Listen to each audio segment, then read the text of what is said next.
to, reach over the desk there, but something you don't see him very often. But we're seeing the Ridley already. And wait, what's he highlighted, bro? Oh, calm down. That doesn't look like Wolf. It doesn't look like Falcon either, actually. Hold on, I could be wrong though. Yeah, I can't seem to find anything. What the hell? He's been being Steve. Whoa, Steve? That's a completely different character to what I saw. But all right, okay, cool. I mean, I guess both of them have both Wolf and Steve have broken back here, so same. Yeah, true. Steve just a little bit more broken. No way. We're not starting already. We are not gonna start off with this already. That is insane, Griffith. That's actually insane. Wait, what is that setup he did on the center stage? Like, he's built completely under. He built completely onto the stage just so... Wow, interesting already. Yeah, just so Mezcaul couldn't get through, and then using the anvil as well to probably stop him from getting underneath, maybe? I don't know, but it was, again, as you said, interesting setup, and already the anvil taking the very first stock Mezcaul down too, but... It's looking kind of already. Like he's only sustained 30% of damage. Now 65, but really we're seeing a complete far cry from what it was with Koto actually. Honestly, absolutely, yeah. So as you said before, completely different player here. We can see the style of play for Griffith is very different to Koto, but nonetheless they are now even. Mezcaul could potentially adapt to this a little bit more now.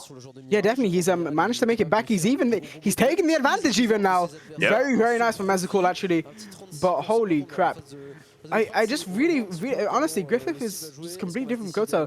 Can really see the veteran within him, the way he's able to, use his blocks so aggressively. Actually, it's like something that you'd only see for like a real top player, like using all of his tools to his advantage. But Mezcaul also showing that he's not the only top player here. Griffith isn't the only top player here. So very nice indeed. We're just narrowly missing that back air. That could have been an early death for Griffith at 90%. Yeah, already dangerous position to be in there. Gets that forward. Another one that tries to just keep Griffith off. Doesn't want to be in any of the range of the TNT. So throws out Plasma Breath as well to just try and stop it. Waits for that uppy. You can tell that Griffith was trying to go for that TNT setup. You see he roll back, expecting Mezcaul to get back on stage, get the grab, forward throw into the TNT. Mezcaul isn't that simple though. I've seen it. I do love how he stalls in the air off stage. Because obviously really does have that double jump that gives him a lot more liberty to stall off stage. And Griffith narrowly missing that grab there. Narrowly, I say. Narrowly. Gets the neutral layer. Yeah, gets the neutral layer as well. And the anvil isn't going to kill just yet. Isn't even going to touch him, rather. And he gets caught with the up smash. There's the up smash. Yep. Yeah. Even with that DI, you can tell he DI'd that amazingly. Just going to kill at 112. Oof. Again, Ridley isn't a super heavy character, but by no means a super heavy character. And honestly, that up smash is very strong. So it was bound to kill at some point. And already Griffith building up the damage here with a couple combos. Stuff we didn't see from Koto earlier. 62% already manages to retreat back with Uppy, mining a little, just grabbing the resources. And Mezcaul is trying to find their position, but right now it's not working out. And Griffith seems to be having the upper hand and a lot of get off me options as well. Definitely seeing an empty hot coming out from Griffith there, just forcing an empty hot coming out from Mezcaul there, forcing Griffith to choose an option. We see that air smash. He's got that gold on deck. It's gonna snuff out that minecart on the start up there. Very nice stuff from Mezcaul. Good reversal there from Mezcaul, especially at the very end as well. No one really thought to see that back air was going to come out, and Mezcaul kind of just took it into their own hands, and good use of the back air, able to just take the game. Things just shifted with one move. It has indeed, Asura, and holy crap, what a game that was. What a game indeed. Mezcaul really just proving his dominance. I mean, I really thought it might have been different from the Koto set, considering how well that first stock went for Griffith. But no, Mezcaul really just grasping the game by his hands, taking back that lead. He was down so badly, and nearly an entire stock actually. But holy crap, that was an amazing performance from Mezcaul.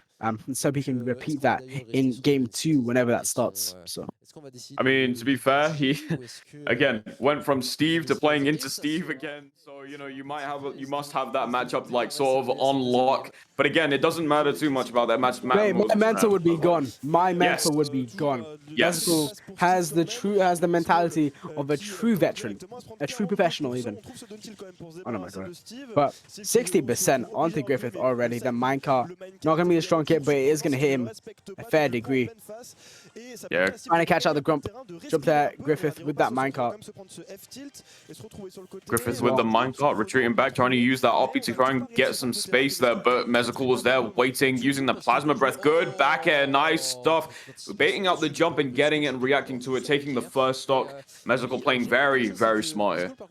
Very smart.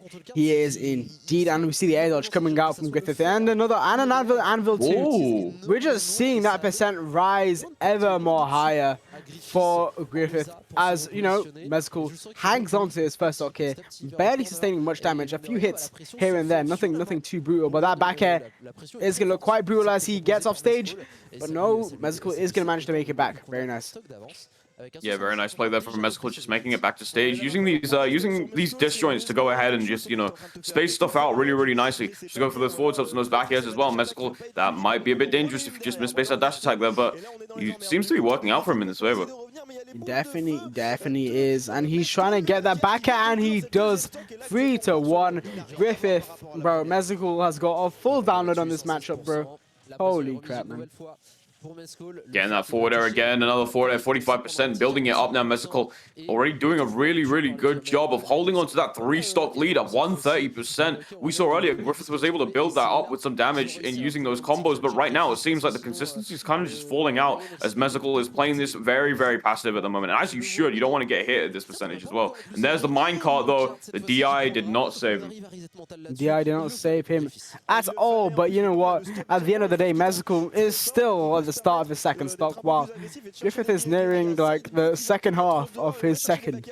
So when honestly, Mezcaul is able to kill Griffith so quickly and so easily, and that's not just because of his weight. That's because of how skillful Mezcaul is with his like aerials, bro. Those back airs, so clean with it. Absolutely. Perfect spacing, immaculate spacing, and angled perfectly as well. Such a good performance from Mezcaul, bro. Holy crap, man. It's as you said before, dude. Like the player just it's just the player is very smart. It just goes to show you, you know, how intelligent a top player really is and really thinks as well. You know, like they knew the spacing there, they saw the spacing, they went for that forward tilt, angled it straight down perfectly, and got that stock as well in a really nice fashion too. And yeah, just goes to show that, you know, Mezcaul, you know, God's strongest soldier for fighting two Steves, you know, in his path. You know, I like how you mentioned that actually, Masura, because I've just been informed, thanks to Tails in the chat there, Mezcaul has Steve into Steve. So there's another